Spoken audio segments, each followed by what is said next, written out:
Imagine, por um instante, que a ansiedade não é um erro, não é um defeito, não é uma falha do seu cérebro, mas uma consequência direta da liberdade de existir. Essa é uma das ideias mais fascinantes de Søren Kierkegaard, um filósofo que, muito antes da psicologia moderna, descreveu algo que hoje reconhecemos perfeitamente: a ansiedade como parte inevitável da experiência humana. Kierkegaard não via a ansiedade como uma doença. Ele a via como um fenômeno da consciência.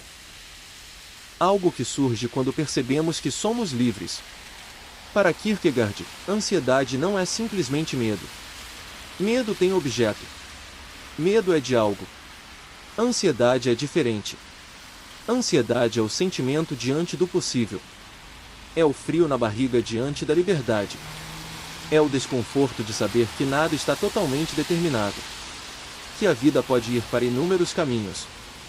Que você pode escolher. Que você pode errar. Que você pode mudar tudo. Segundo ele, a ansiedade nasce quando percebemos que estamos diante de infinitas possibilidades.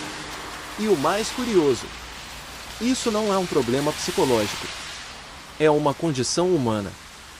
Kierkegaard usa uma metáfora belíssima. Ele diz que a ansiedade é como olhar para um precipício. Você não tem apenas medo de cair. Você também percebe que pode pular. A liberdade assusta. Porque ela não vem com garantias. Não vem com segurança. Não vem com manual.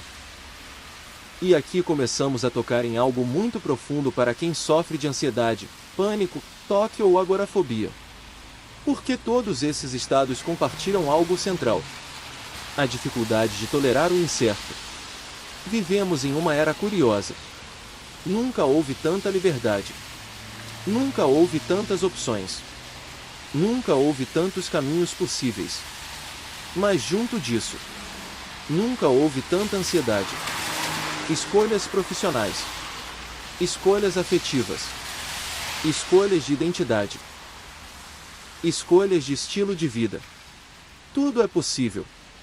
E exatamente por isso, tudo pode gerar angústia. Kierkegaard enxergou isso muito antes de nós. Ele percebeu que o ser humano sofre não apenas por limitações, mas pelo peso da liberdade. O ataque de pânico é uma experiência peculiar. Não há um perigo objetivo claro. Mas o corpo reage como se houvesse. O coração dispara. A respiração muda. A mente entra em alerta. É um medo sem objeto definido. Curiosamente, isso ecoa muito a distinção de Kierkegaard. O pânico muitas vezes é o corpo reagindo ao sentimento de ameaça difusa, ao possível, ao algo pode acontecer. Não é sempre medo de algo específico.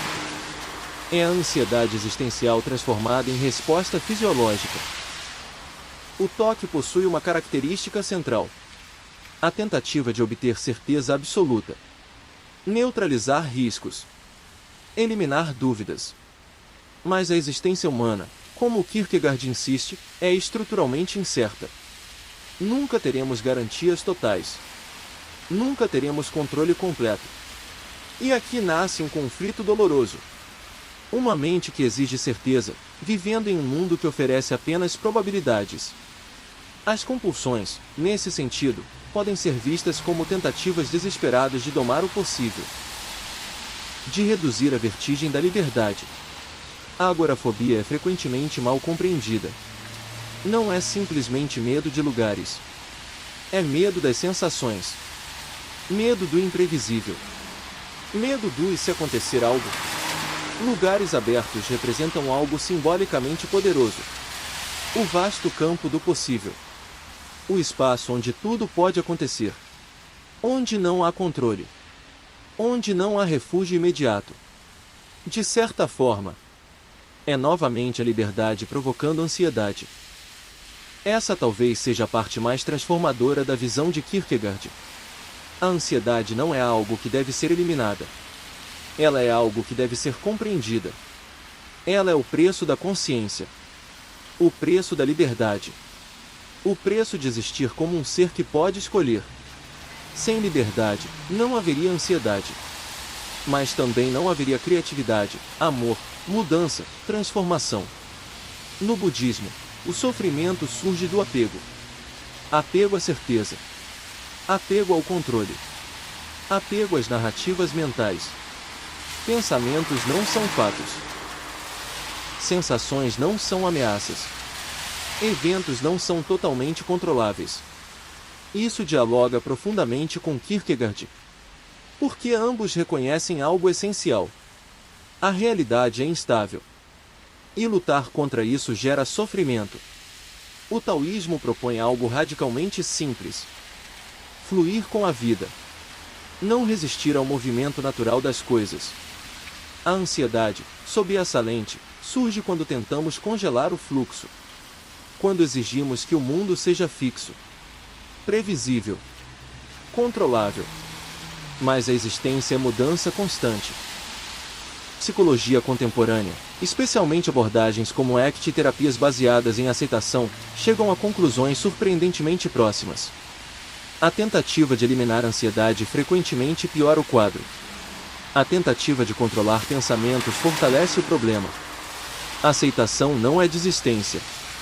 É reduzir a luta interna. É permitir que a experiência exista sem transformá-la em ameaça. Algo que Kierkegaard, em termos filosóficos, já antecipava.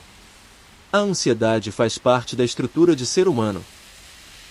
Existe algo profundamente libertador aqui.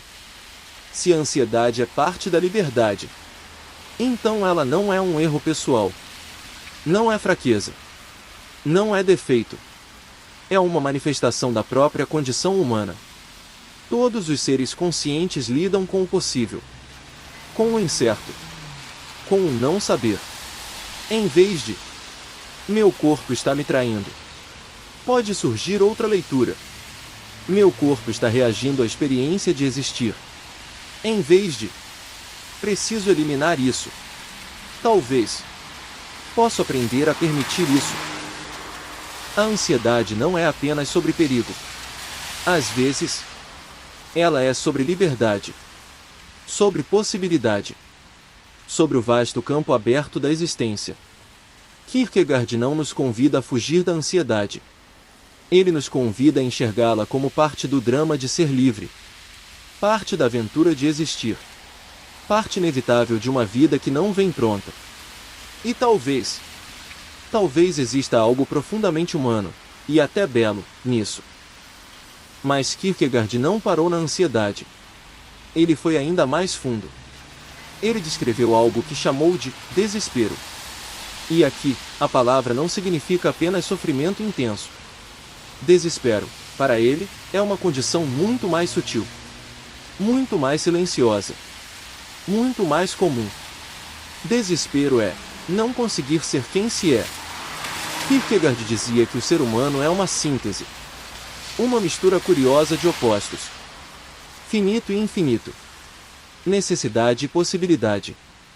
Realidade e imaginação. O problema surge quando perdemos o equilíbrio entre essas dimensões. Quando ficamos presos demais ao que poderia ser, ou presos demais ao que já é. Desespero é viver desalinhado com a própria existência. Mesmo que, por fora, tudo pareça normal. Existe um tipo de sofrimento muito comum na ansiedade. Não é sempre medo agudo. Não é sempre pânico. Às vezes é um incômodo constante. Uma sensação de inadequação. Como se algo estivesse errado, sem sabermos exatamente o que. Kierkegaard descreveria isso como uma forma de desespero existencial. Não necessariamente dramático, mas persistente. Uma inquietação de fundo. Uma das formas mais interessantes de desespero é querer transformar a vida em algo totalmente previsível, totalmente seguro, totalmente sob controle. Mas a existência não permite isso. A realidade é aberta, instável, mutável.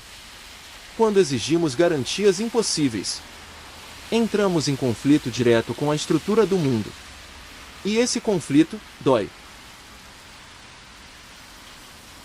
No toque, a dúvida não é apenas desconfortável. Ela parece intolerável. E se eu estiver errado? E se algo der errado? E se eu não tiver certeza suficiente? Kierkegaard diria que isso toca no núcleo da condição humana. Porque viver é, inevitavelmente, conviver com o não saber. Com probabilidades. Com riscos. O sofrimento surge quando a mente declara guerra contra essa realidade. Há algo ainda mais profundo. Muitas pessoas não sofrem apenas pelos pensamentos. Sofrem pelo que acham que os pensamentos dizem sobre elas. Se pensei isso, é porque sou assim. Se minha mente produziu isso, isso me define. Kierkegaard separaria radicalmente essas coisas. Pensamentos não são identidade. Conteúdos mentais não são o eu. O eu é algo muito mais amplo. Muito mais misterioso. Uma das definições mais belas de Kierkegaard. O eu não é uma coisa. O eu é uma relação consigo mesmo. Isso muda tudo. Você não é seus pensamentos. Você não é suas sensações. Você não é suas reações automáticas. Você é a forma como se relaciona com tudo isso. Essa ideia ecoa fortemente em terapias modernas. Especialmente nas abordagens baseadas em mindfulness e aceitação. Pensamentos são eventos mentais. Não verdades. Não ordens. Não identidades. Eles surgem. Eles passam. Eles mudam. Kierkegaard descreveu algo extremamente atual. O desespero de não querer sentir. Não querer experimentar desconforto. Não querer entrar em contato com a própria experiência interna. Mas fugir da ansiedade frequentemente intensifica a ansiedade. Fugir do medo fortalece o medo. Evitar sensações amplia as sensações. Na agorafobia, o mundo externo começa a parecer ameaçador. Mas muitas vezes, o que assusta não é o lugar. É a possibilidade de sentir algo incontrolável naquele lugar. É o medo da própria reação. Medo do corpo. Medo das sensações. É uma luta contra o possível novamente. Contra o imprevisível. Contra a ausência de garantias. Aceitar não é gostar. Aceitar não é desejar ansiedade. Aceitar é parar de brigar com algo que já está acontecendo. É reduzir a fricção interna. É permitir que a experiência exista sem transformá-la em catástrofe. A liberdade, em Kierkegaard, não é confortável. Ela implica responsabilidade. Implica viver sem certezas totais. Implica escolher mesmo sem garantias. Mas há algo profundamente poderoso nisso. Você não precisa esperar segurança absoluta para viver. Porque ela nunca virá. Talvez a questão não seja como eliminar a ansiedade, mas algo mais sutil. Como viver bem mesmo quando ela aparece. Talvez não seja como parar os pensamentos, mas como mudar minha relação com eles. A ansiedade pode ser vista como um sinal de perigo, mas também pode ser vista como um eco da liberdade, como um reflexo do fato de que a vida é aberta, indeterminada, viva. E o desespero talvez não seja sentir ansiedade, mas acreditar que só podemos viver quando ela desaparecer. Kierkegaard nos lembra de algo silenciosamente libertador. A vida não exige certeza, apenas presença. Se a ansiedade nasce da liberdade, se o desespero nasce da luta contra aquilo que somos, como, então, viver? Kierkegaard oferece uma resposta surpreendente. Uma das ideias mais famosas de toda a sua obra. O que ele chamou de o salto. O salto não é um movimento físico. Não é uma ação impulsiva. Não é irracionalidade. O salto é um ato interno. Uma decisão existencial. É o momento em que alguém aceita viver sem garantias absolutas. A mente ansiosa busca segurança total. Quer prever. Quer controlar. Quer eliminar qualquer risco. Mas Kierkegaard observou algo fundamental. A existência não oferece esse tipo de certeza. Nunca ofereceu. Nunca oferecerá. Esperar garantias perfeitas é esperar o impossível. Há um fenômeno muito comum na ansiedade e no toque. A tentativa interminável de resolver tudo mentalmente. Pensar mais. Analisar mais. Checar mais. Rever mais. Mas cada nova análise cria novas dúvidas. Cada nova tentativa de controle produz nova insegurança. A mente entra em um labirinto sem saída. O salto é exatamente o oposto da ruminação. É interromper a busca impossível por certeza total. É dizer, internamente: não preciso resolver tudo para viver. Não preciso eliminar toda dúvida para agir. Não preciso sentir segurança perfeita para continuar. Durante uma crise de pânico, a sensação é extrema. Parece que algo terrível está prestes a acontecer. Que o corpo vai falhar. Que a mente vai quebrar. O impulso natural é lutar contra a experiência. Tentar escapar. Tentar interromper as sensações. O salto, nesse contexto, é radical, mas profundamente terapêutico. É permitir que a onda de sensações exista. Mesmo com medo. Mesmo com desconforto. Mesmo com incerteza. Não como resignação, mas como confiança na capacidade do corpo de atravessar o pico. O cérebro ansioso interpreta sensações normais como ameaças. Batimentos acelerados viram perigo. Tontura vira catástrofe. Pensamentos viram ameaças. Kierkegaard não usava a linguagem da neurociência, mas descrevia exatamente esse drama humano. O medo do possível imaginado. Existe algo poderoso quando alguém deixa de tentar controlar cada reação. Quando para de monitorar obsessivamente o próprio estado interno. O corpo, que sempre soube regular respiração, batimentos, equilíbrio, retoma seu funcionamento natural. O salto é também um gesto de confiança biológica. Na agorafobia, o sofrimento frequentemente acontece antes de qualquer evento. É o e se? E se eu passar mal? E se eu entrar em pânico? E se eu não conseguir sair? Mais uma vez, o possível domina a experiência. O salto aqui assume uma forma muito concreta. Ir, mesmo sem garantia de conforto. Permanecer, mesmo com ansiedade. Permitir a incerteza, em vez de esperar segurança absoluta. Uma confusão comum. Aceitar não é desistir. Aceitar não é se render ao sofrimento. Aceitar é retirar a resistência que intensifica o sofrimento. É parar de lutar contra a própria experiência interna. Diversas abordagens terapêuticas ecoam essa lógica, especialmente terapias baseadas em exposição e aceitação.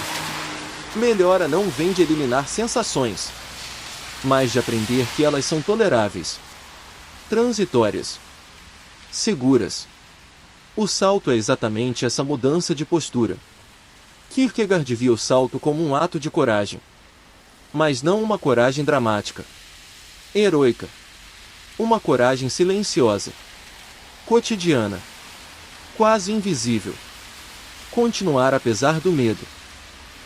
Agir apesar da dúvida. Viver apesar da ansiedade.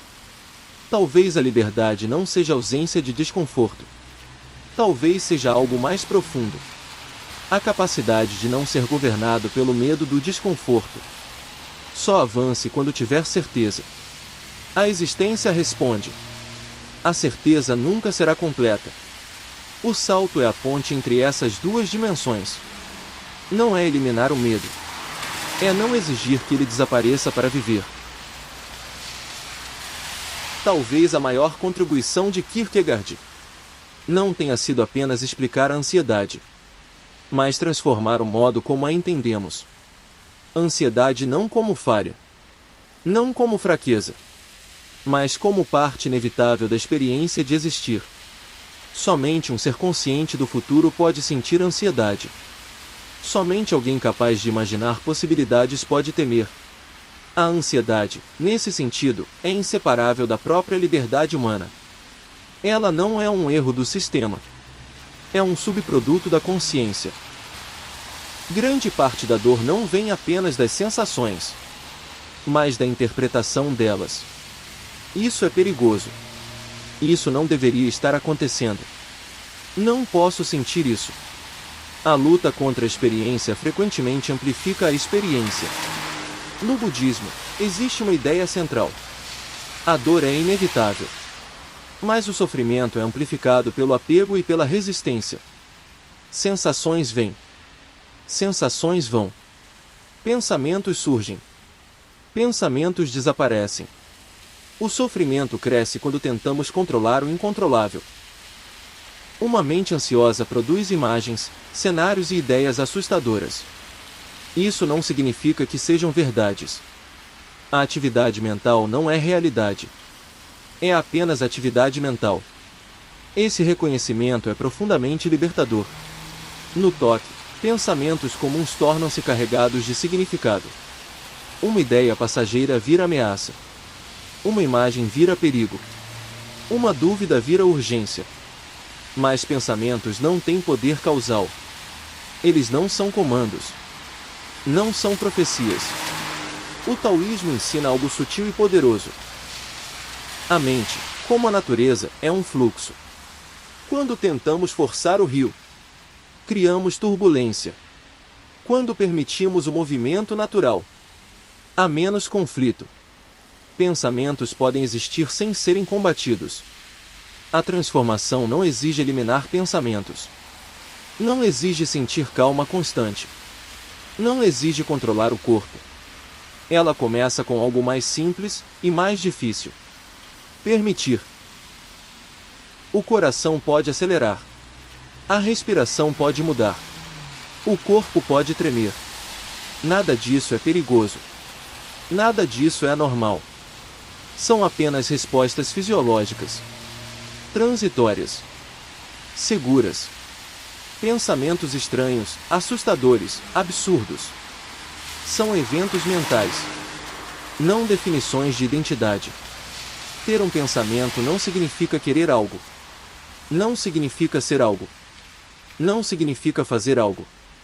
A mente ansiosa busca garantias impossíveis. Controle perfeito das emoções. Controle perfeito dos pensamentos. Controle perfeito do futuro. Mas a vida nunca ofereceu esse tipo de estabilidade. Liberdade não é a ausência de incerteza. Liberdade é a capacidade de continuar apesar dela. É viver sem exigir segurança total. É agir sem exigir certeza absoluta. O objetivo não é destruir o medo. Isso frequentemente aumenta a luta interna. O objetivo é alterar a relação com ele. Permitir sua presença. Sem obediência automática. Abordagens terapêuticas contemporâneas confirmam algo essencial.